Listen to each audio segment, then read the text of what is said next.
we fade in. An ancient castle, shrouded in darkness and obscured by pouring rain, sits recessed into the cliffside of a mountain.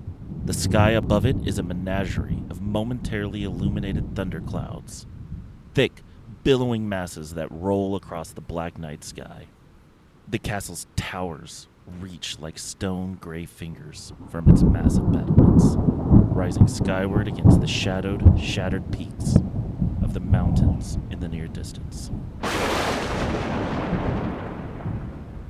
Thunder cracks as white phosphorescent streaks of lightning draw blinding tears in the dark. We cut to the castle's interior. A young woman moves with determined purpose across the stone floor of the keep.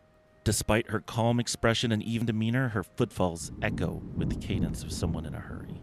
All around her, masterwork paintings of far-flung Providence and rich tapestries, some hundreds of years old, adorn the walls, spaced with precision between blue-white orbs that hum with a gentle, magical light. Wesley Nixon is a tall, pale, slender, elvish creature.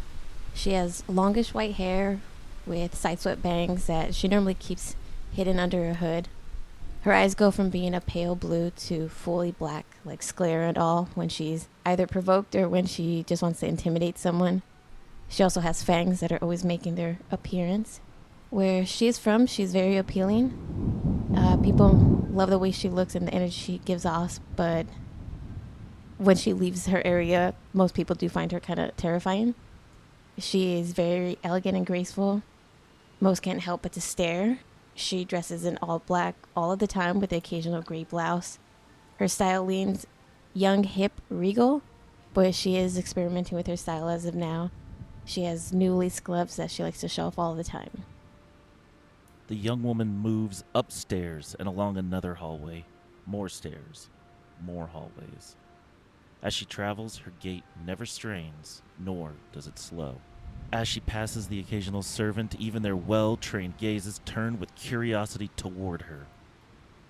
It is dangerous to appear too interested in the young daughter of Lilith Nixon. Each of them knows this. But the determined pace and sense of purpose with which she walks gives rise to questions even here. As she turns another corner, we leave the young woman behind, dissolving, and when our view reappears, there is a new woman, seated casually on a chaise before a grand fireplace. Similar in appearance to that of the young woman we saw before, but where her face still held the last few shadows of childhood, this woman is in the full blossom of her beauty. She possesses a refined, graceful elegance. Even lounging as she is upon the chaise, it is apparent she possesses the sort of confidence that comes with a lifetime of the world bending to her whim. Her eyes reflect the flame light of the fireplace before her, tracking the flickering fire, as if watching a dance to which only she is privy to the movements of. A soft curving of the lips, the echo of a smile that exists only on the edges of her mouth, provide the only indication of her mood. There is a knock at the door. "Come in," the woman calls, her voice a languid velvet. The door opens and in walks the younger woman from before, who we now recognize as Wesley Nixon. Hello, Mother. I'm going to go make myself a drink if you don't mind.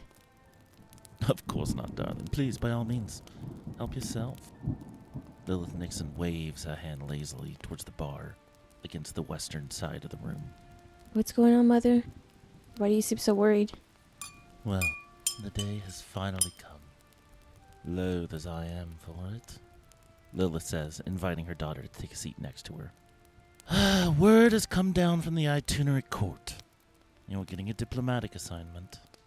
You'll be our diplomatic liaison in Hope's Embrace, a city that's been flourishing some short while in the wastelands of... where was it again? Yes, the Almirn Desert, just to the north. A colony of nearby Amaran, I'm led to believe. Well, it's important to the court that things go well. Though the reason isn't entirely clear, even to me. Diplomatic liaison? That feels pretty vague, right? Why? Yes, it is, and very much by design. You will have few official functions, though we have arranged for you to meet with the governor there. Can't think of the woman's name now, but yes, 'tis a woman, so at least there's some signs that this may not be the barren wasteland of a frontier town I fear it to be. Still, you do understand, of course, that diplomatic liaison is just the longest way we know how to spell spy. Don't you, darling? Apparently interesting things are afoot there. Rumors and suggestions filtered through our broad network of agents. Nothing the court is determined to be actionable, but the information is reliable. Well, reliable enough that more information must be gathered. Reliably, of course. Wesley, I need you to answer a question for me, and it's important that you answer honestly. I simply must know. Do you believe you're ready for this? Do you believe that you can handle it? Yeah, I mean, I think I'm ready. It's what I've been training for. Yeah, I think I'm as ready as I'll ever be. Lilith smiles then, a shy smile. Perhaps the first true emotion that has crossed her face during this conversation, and in it you can see the love she has for her daughter. She relaxes, pulls herself upright. Of course, darling. Of course. You spent your life preparing for this. Despite my better judgment and good wishes, you've persisted. And I'm glad you have. Can I tell you a story, Wesley, before you go pack your things and prepare for your journey? Could you indulge me that? At least, please. Yeah, of course. Let me make myself another drink, but start whenever I'm listening. Did you know, when I was a young girl, that I was a princess? My father, the Lord of Summerlin, king of all the Summer Isles, well, I was his 4th daughter, 8th of his 13 children. Though I always believed I came first in his eyes. I was a precocious child, beautiful from a young age, sharp-witted, though kind enough to pull my punches when the situation called for it. I could hunt as well as any of my brothers, and when attending court, I drove my sisters mad with jealousy. And do you know what that meant? It meant nothing.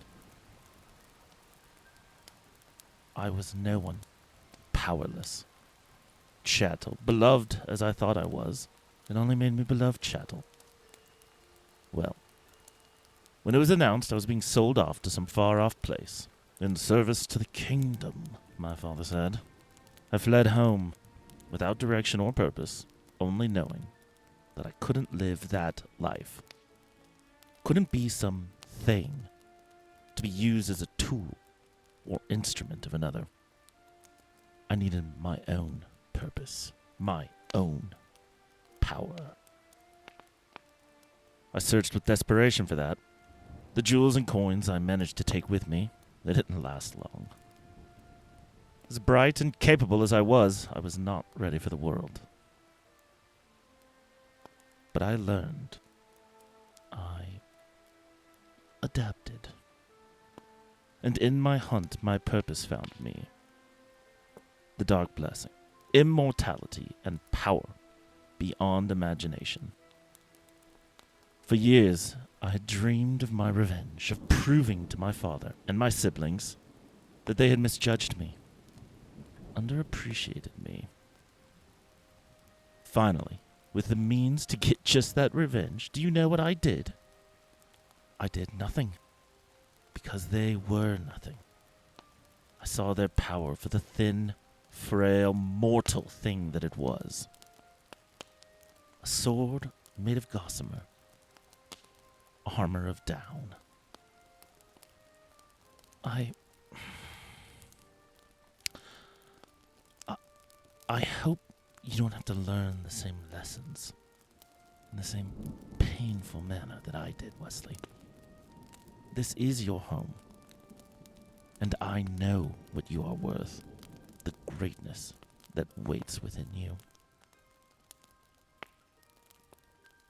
Remember, always, who you are, where you belong. This dark blessing is waiting for you, Doctor. Prove you deserve it, as I know you do. And come back to me.